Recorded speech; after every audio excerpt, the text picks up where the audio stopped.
guys, welcome back to the channel and welcome to another video nasty review. Tonight we're revisiting a film that I've already reviewed on my channel, but because this time I've had an upgrade onto 4K, and it's Nightmare in a Damaged Brain, which I initially reviewed from my 88 film slasher collection. It's not really a slasher film, but I reviewed that. So I've managed to pick up the 4K edition at a good price. So before we go any forward, let's have a look at this actual edition.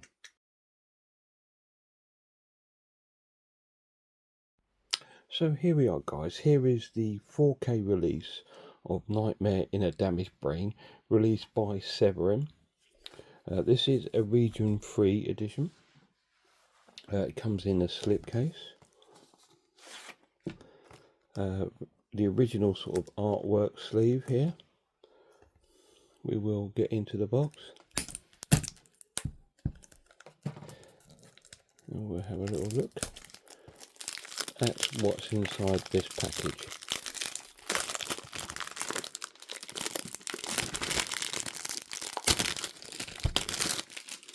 So get a bit of a synopsis on there, and we have about the discs here, the 4K and the Blu-ray in here. So we have the film on 4K, which is this one, and one on Blu-ray, and we have a booklet.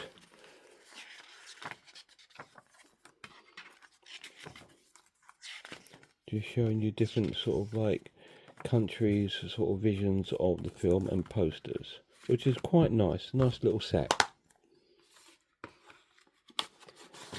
And that is the physical release on 4K of Nightmare in a Damaged Brain. So really cool edition from Severin. It's got two discs, got a 4K and a Blu-ray.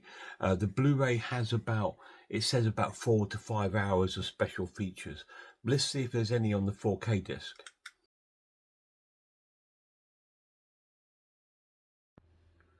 So here we are on the main menu for Nightmare in a Damaged Brain, or the original title Nightmare. Let's have a look at any special features on the 4K disc. I know most of the special features on this set is going to be on the Blu-ray, but on this set we do have an audio commentary with star Braid Stappen and special effects assistant Cleve Hall, moderated by Lee Christian and David Decatur, and we have audio commentary producer William Ball, and we have the trailers. And on your setup you have a 5.1 English stereo versions on the setup, and that is the special features on Nightmare in a Damaged Brain. So there's just audio commentaries is what I expected, but it's pretty cool. Now there's two reasons why I brought this. I mean, one, I love the film anyway. It's a really cool film, and to upgrade it to 4K.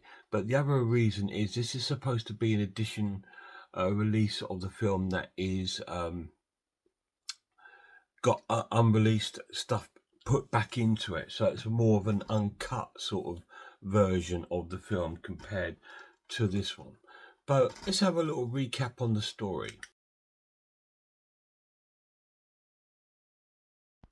So this is about a schizophrenic called George, played by Brad Stanford.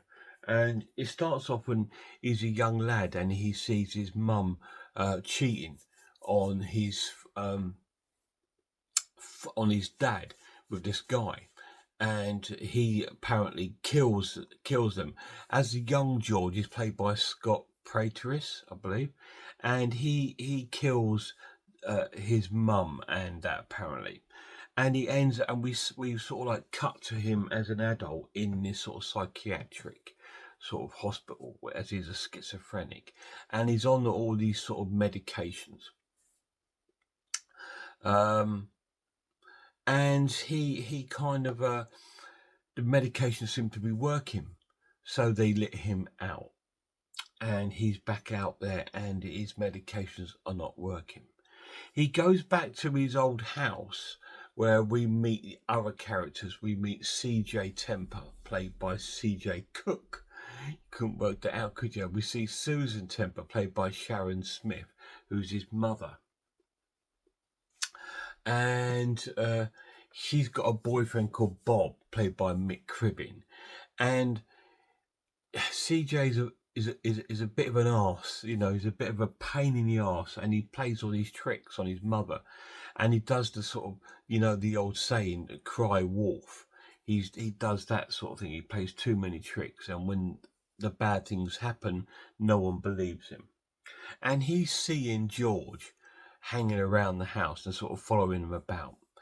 George goes out on a little bit of a killing spree and kills a few more sort of people, including a young boy, George's friend, not George, CJ's friend. And the story sort of unfolds like this, and eventually it gets to a sort of very dramatic and disturbing end. But does it deserve the reputation it's got as being a depraved film? Let's get to my final verdict. Well, again, I am going to score this Essential Video Nasty a 10 out of 10. I scored the last one a 10 out of 10 because I love the film. So is it essential? Yes, it is. Now, does it deserve the reputation it's got? No, it doesn't. I don't think it's as gory as people make out to be. Yes, there are probably, I'd say, 4 deaths that you see on there. Most of the others are off screen. And the ones you do see are pretty gory and disgusting. Like right at the beginning of the film, we see George having his nightmares, and he wakes up and he sees the head of his mother in the bed with body parts and stuff like this while he's screaming. So that gives you a clue it's going to be a horrible film, but it does. And when George does do it, we do see the killings on film. They are pretty grotesque and quite graphic. But I don't think it's as bad as it's made out to be. I think there's a lot of other films that are a lot more gorier and a lot more gruesome than this. But I suppose because they're quite realistic. The special effects on this are done by Tom Savini, the master of special effects. So they do look really cool. We have different kills. We have stabbings, we have throat slashes, we have people being killed with a hammer, and all these sort of like horrible deaths, strangulations. And there's a couple of deaths off screen, which is a shame. But it is what it is. But it's a great video nasty. Really, really cool. The pluses of the 4K, it does look quite nice. It is an improvement. Not a lot, but it is an improvement over this. The other major plus is the second disc of special features. If I can find my glasses, but they're right over there. I'll go through the special features with you on the Blu-ray, because on the 4K disc it's just commentaries, but on the Blu-ray disc it does. What I'll do, I'll put it up there so you can sort of freeze frame and have a little look. It does have some sort of documentaries on there about the history of the film and the problems it had with the British censorship. Really cool, great addition.